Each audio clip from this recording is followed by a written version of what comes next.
hello, all of my ladies here, all of our women in business. Are you often confronted with clients who are dealing with imposter syndrome, especially if you're a coach or if you are in network marketing or multi-level marketing? Are you often dealing with people who work with you, whether it's clients or downline, who are running into imposter syndrome? If you do, I want you to stay with me here because I'm really going to dive into imposter syndrome and what is at the root cause of imposter syndrome so that you can better help the people that you're working with overcome imposter syndrome. My name is Chiasson. I'm a board certified hypnotist and a certified professional hypnosis instructor. I work with clients in 20 countries on 6 continents and receive referrals from some of the top level coaches and business leaders. And imposter syndrome is something that people face at all levels of business. It doesn't matter if you are just starting out. Let me shut that off. I apologize. It doesn't matter if you're just starting out in business or if you are making 7, 8 figures in business. Every time we begin to transition and to move into operating in a different arena in our life, we can run into imposter syndrome because we're stepping into doing something that we've never done before.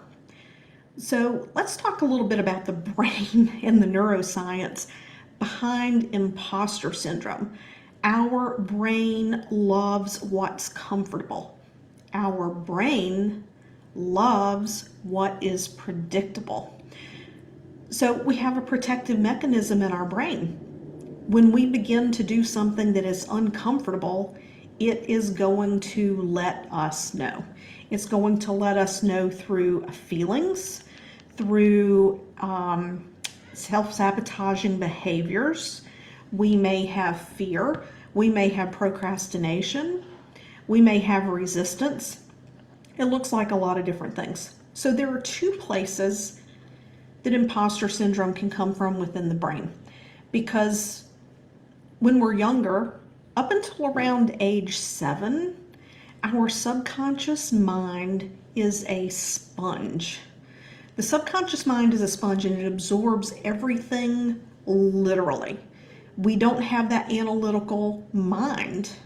We just soak it in and take it literally.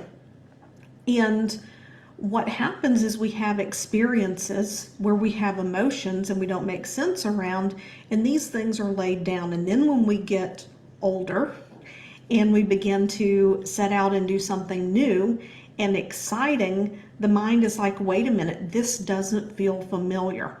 And it doesn't feel familiar based on what happened way back when. So initially, this imposter syndrome can come from habit of thought. So for example, if you're doing something new and you simply happen to look at someone, for example, when I first ventured my business into the online world, I took Marie Forleo's B School, and I remember looking at Marie Forleo and thinking, wow, this lady really has her act together, and here I am wanting to build a successful online business. And I thought, geez, I have a long ways to go. Well, that's true. There's a lot to learn. There are a lot of skills to take on and working with people.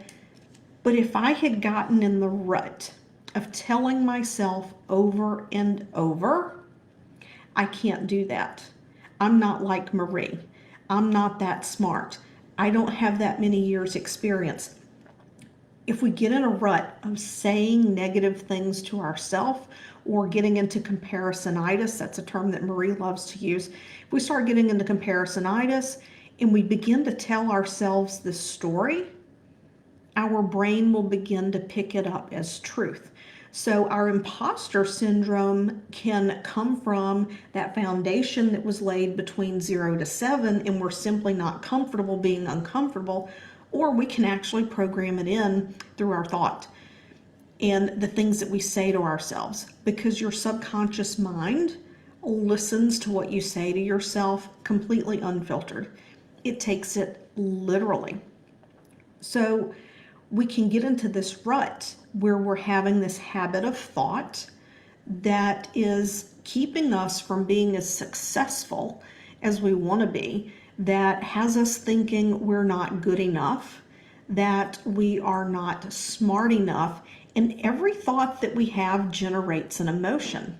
And when we get into a cycle of thinking and we begin to feel that uncomfortable emotion, we can unintentionally get into a spiral of this thought and emotion.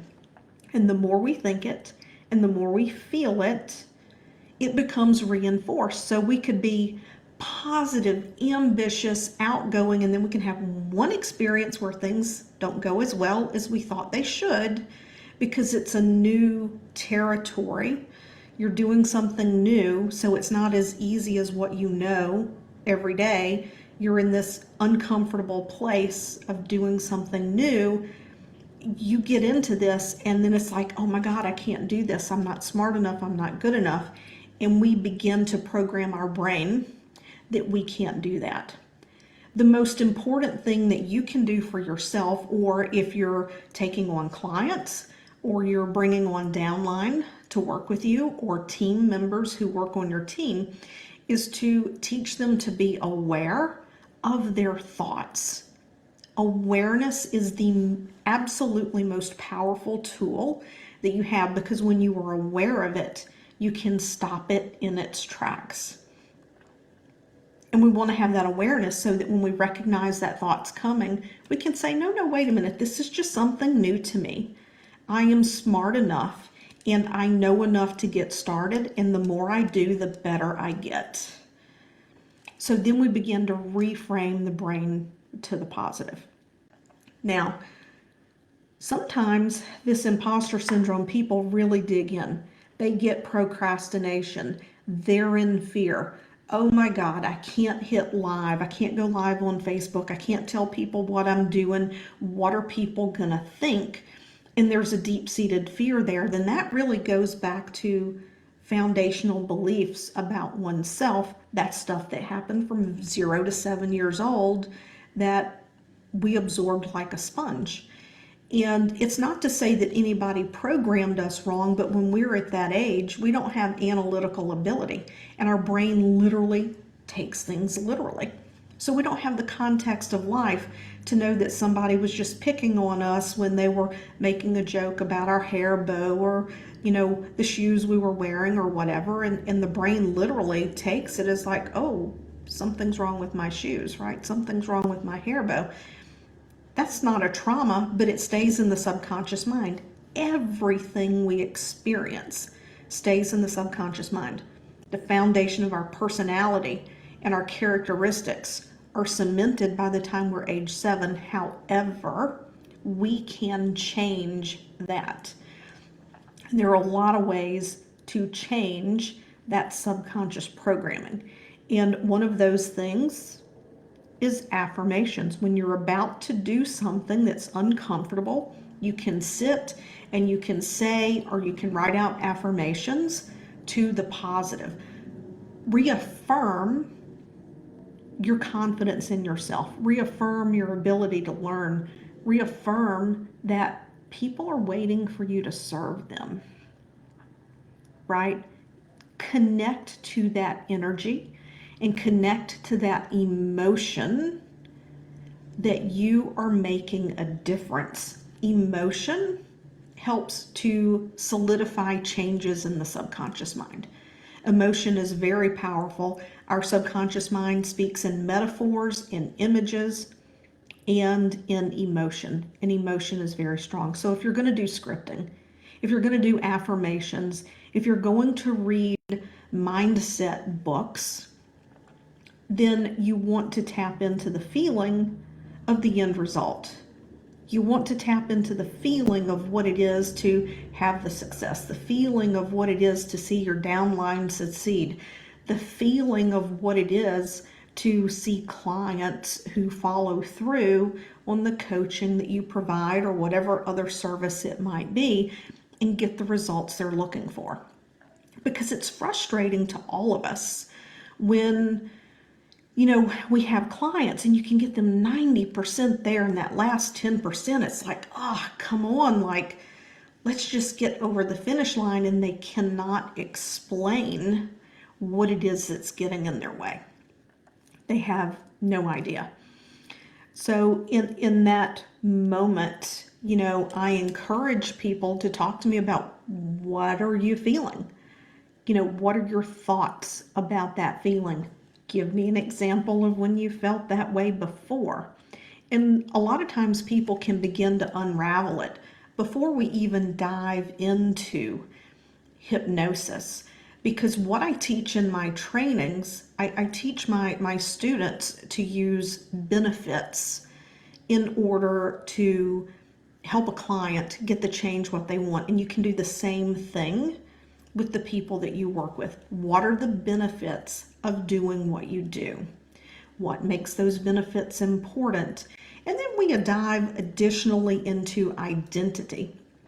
Because if you've been in business, and if you're in this group, I'm sure you've probably might have seen it before. There's this concept that you can't get to point B by thinking the way you think at point A.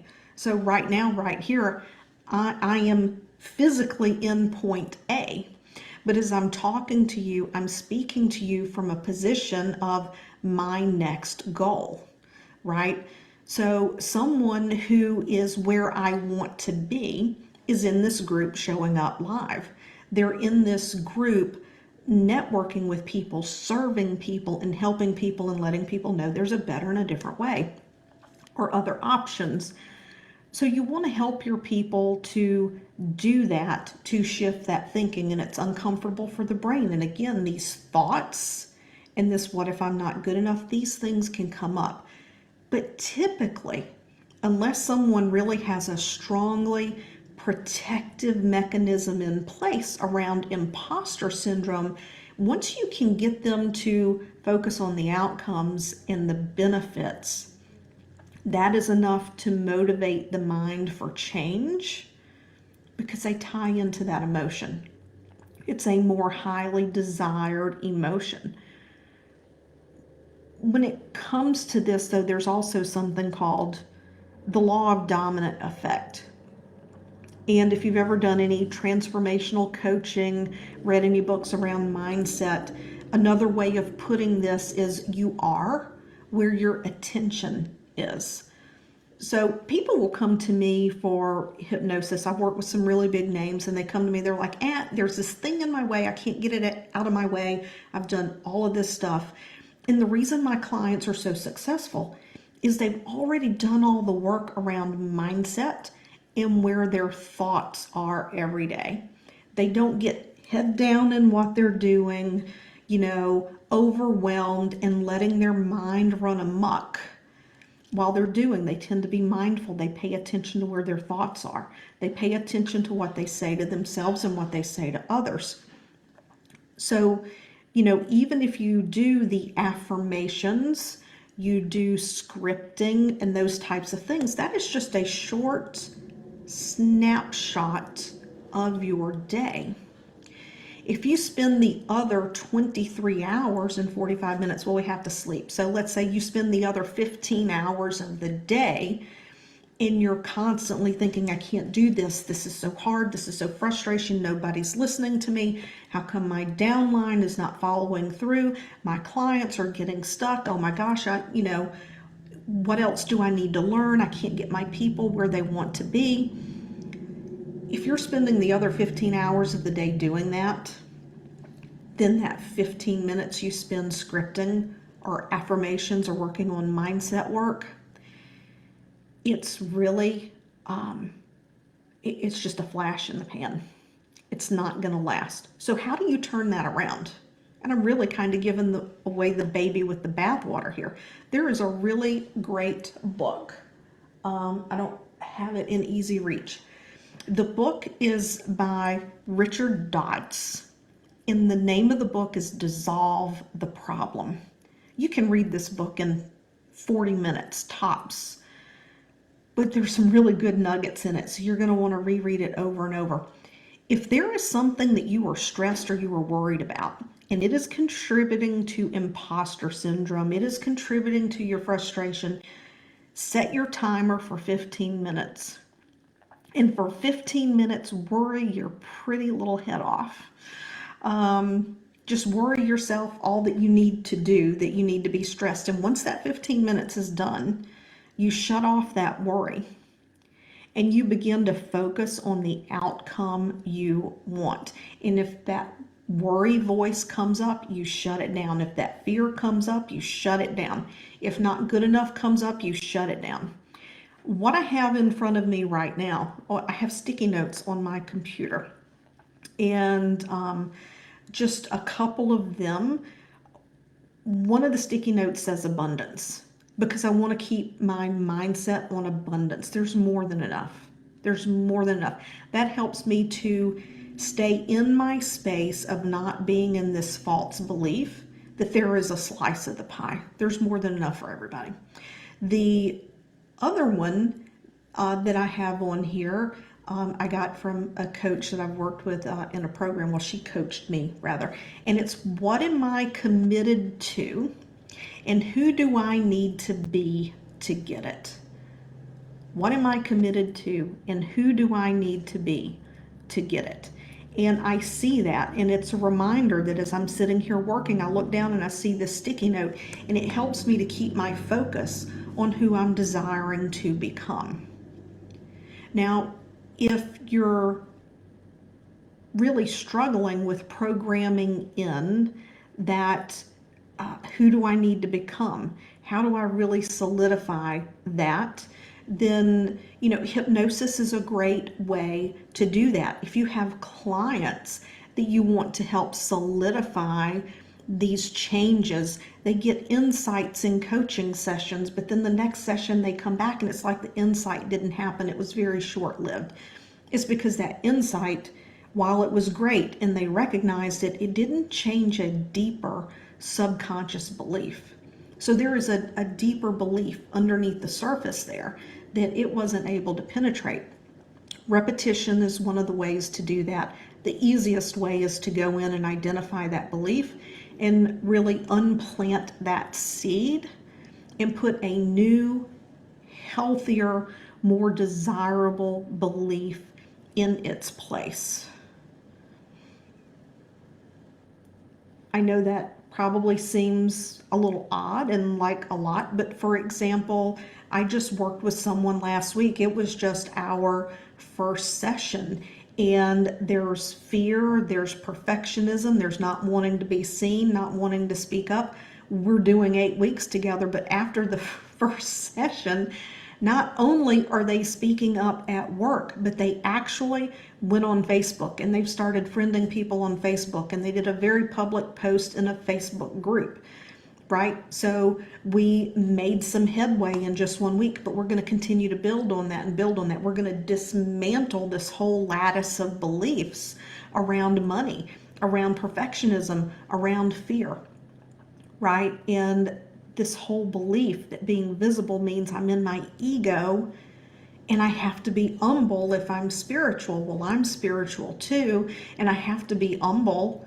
It's required to be humble and to not be an ego. However, if I don't show up and I don't share what can shift people's lives, what can get them in momentum to do what they love to do, then I am depriving people of the ability to work with me. Not that I do anything, I facilitate. And it's one of the reasons why I love to train other people in hypnosis. I love to train people who can go out and see these patterns and identify these patterns in people and help them shift their beliefs. And it doesn't matter if you're talking business, money, weight, people who have problems sleeping and other health-related issues. I've worked with people who are counselors and who are nurses who want to help people around physical issues. We have beliefs about everything. We all have an opinion, a belief, and a perspective about something. And that belief and perspective is either going to support our goals, or it may or may not rise up at some point and conflict with our goals. So again, my name is Penny. I'm a board certified hypnotist, a certified professional hypnosis instructor, and hypnosis training and certification can actually change your practice, your business, and your life in a very, very good way. I would like to invite you to get my free report, 3 Ways Becoming Trained in Hypnosis Can Change Your Life or Your Professional Practice. I'll put the link in the comments. It's a free guide. You can download it. You can take a look at it, see the different ways that training in hypnosis could actually shift the way that you do business, even if you're not doing one-on-one sessions. I appreciate you being here, taking the time to watch, and I will see you next week. Have a blessed week.